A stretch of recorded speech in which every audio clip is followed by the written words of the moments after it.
For Zondo. That's what we've all been doing this week.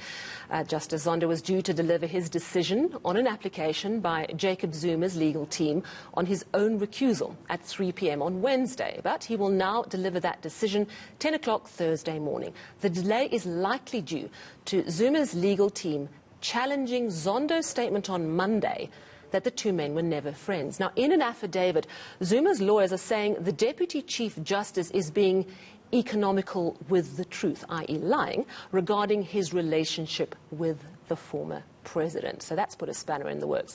You know, a commission of inquiry is not a court of law. It's set up to inquire, get information. So by its nature, it is inquisitorial. But the Zuma legal team feels the chairperson, Deputy Chief Justice Raymond Zondo, has overstepped that mark and shown bias against the former president.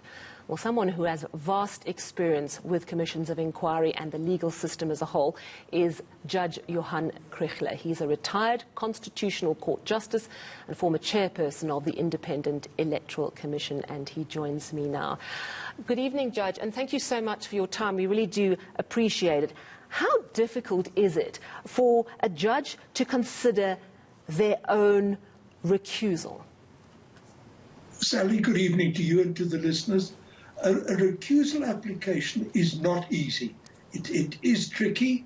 It asks the judge to examine her or his own interior thinking, your own conscience, your own state of mind.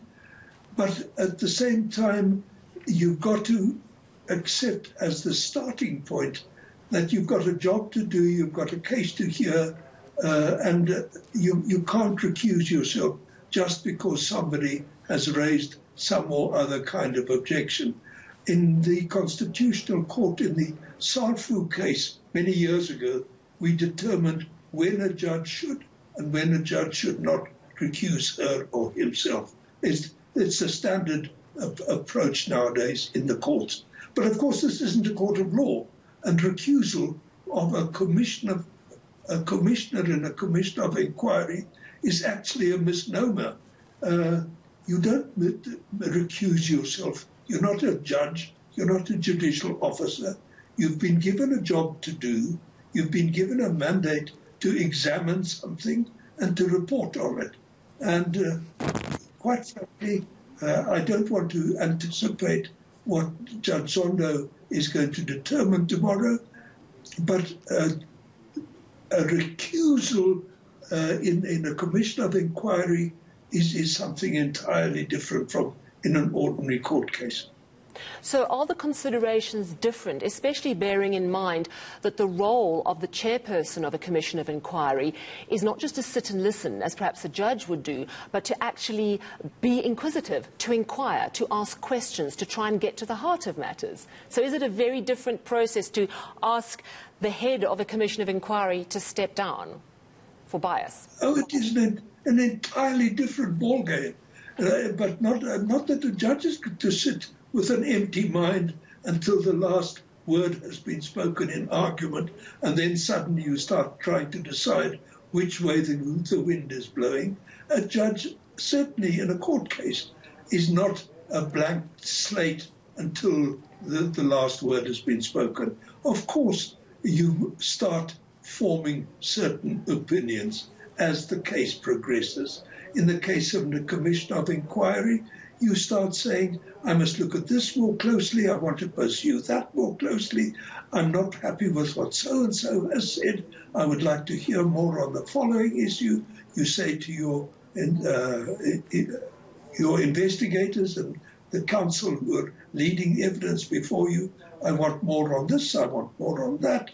You consult them on lines of examination that they have been pursuing.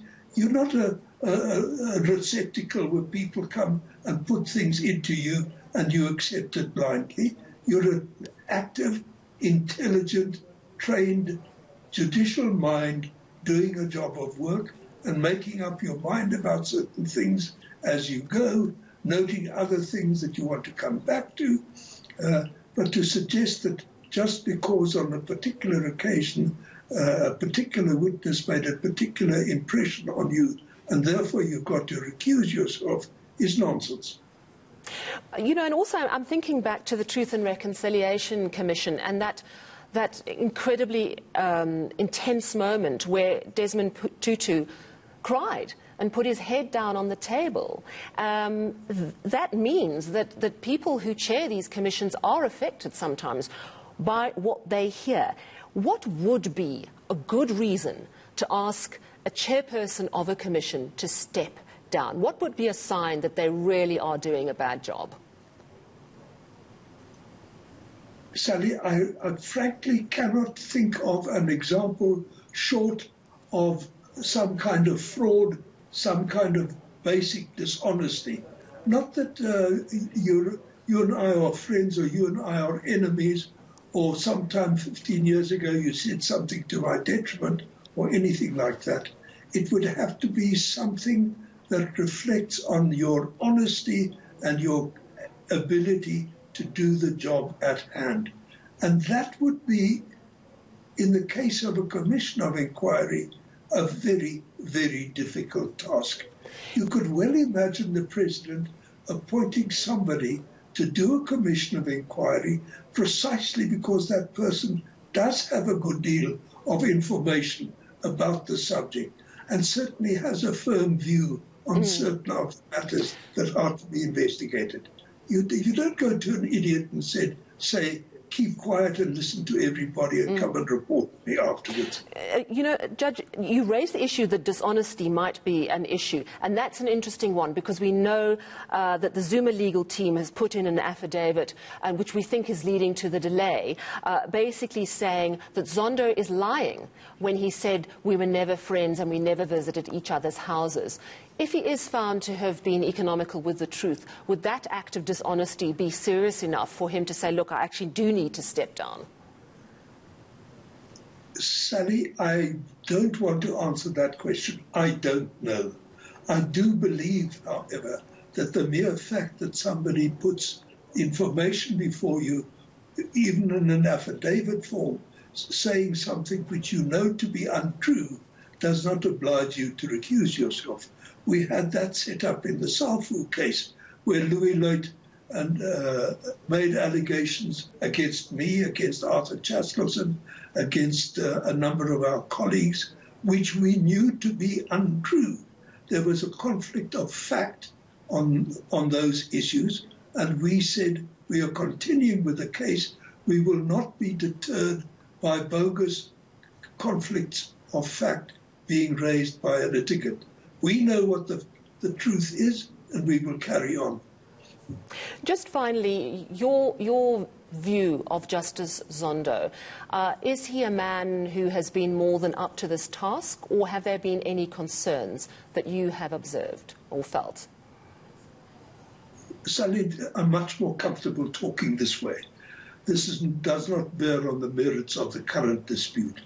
Judge Zondo has earned the gratitude and respect of the whole of South Africa. He has dealt with difficult, fractious, obstructive witnesses, witnesses who have deliberately lied, witnesses who have showed, in one form or another, contempt for him.